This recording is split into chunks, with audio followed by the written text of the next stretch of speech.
Science Beetle. All right, so welcome back. This is where we left off last time, and we had the hello world. What I want to be able to do at this point is I'm going to show you how you clear. On the top right corner of the screen, there's a clear button. Go ahead and click clear, and it should remove the code that we saw in the shell. I'm going to go ahead and erase all of the code on the left-hand side. I'm going to go ahead and highlight it, backspace, delete it all, and it's all gone. One of the first things that we want to make sure that we understand here when we run code is we need to be able to communicate our code to others. So that would be either your teacher, either a colleague that you're working on in a project, or a fellow coder that you want to share. But the idea is you want to be able to communicate effectively with them about the code that you're creating. And so on the left-hand side, let's go ahead and look at how we begin making some communications to these individuals. And the way we do that is by commenting. The way you write comments in Python is you always have to start with the hashtag symbol. So that would be Shift-3, and that'll generate the hashtag here. Let me see if I can increase the text, the font here for us a little bit bigger.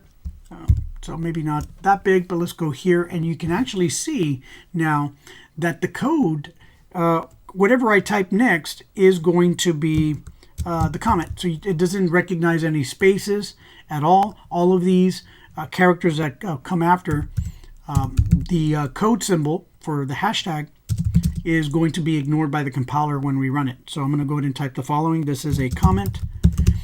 And notice here, if I go to the next line and I write the same thing, this is a comment, we see that there is a major difference here. The second line on line number 2 does not have the hashtag.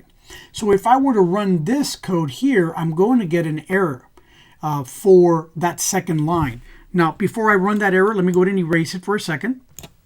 And I'm just going to run the first comment with the hashtag to show you the difference. So I put in the hashtag symbol at the beginning. Anything that follows is a comment. And I'm going to go ahead and click run. Notice nothing is outputted to the shell. And that's because the interpreter or the compiler here is not going to run any lines or characters that come after that particular hashtag symbol, because it's interpreting it as a comment, and it says to the interpreter compiler, ignore this, don't process it. And so that's what's happening there. So if I put that comment code back, this on line 2, notice here I do not include a hashtag. So I'm going to go ahead and run the code again, and I'm going to get an error. And here's the error. So it says it's a syntax error. It tells me what it is. Notice it does tell me some information that is very useful. It begins on the right-hand side, begins with this idea here, file. It tells you what kind it is. In this case, it's a string. It's already looked at the sequence of code that you wrote on the left-hand side there in the code section. It tells you the line item number. It's in line number 2 on the right-hand side is where I'm looking at. And it says that this is a comment, and it tells you the type of error. It's an invalid syntax. Okay, so if I want to go ahead and run this code again, but this time I want to fix it, I go to line 2.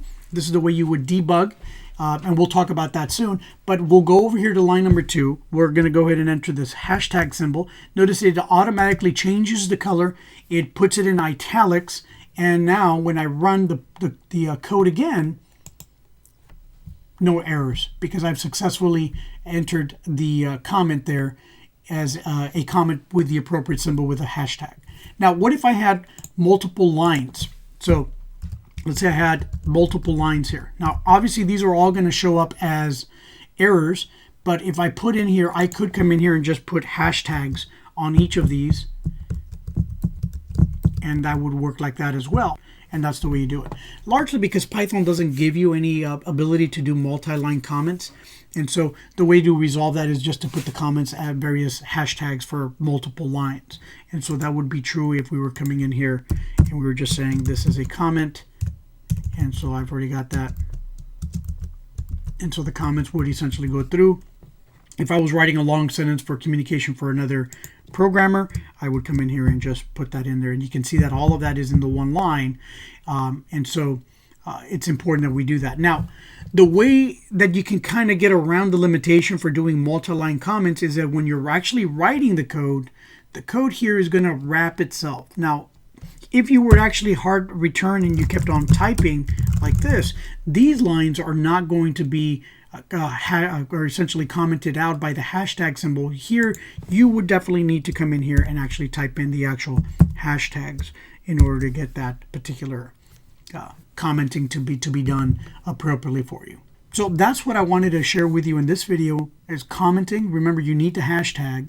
So in the next video, we'll continue our exploration of Python. Hopefully we'll see you then. Join us at the next video.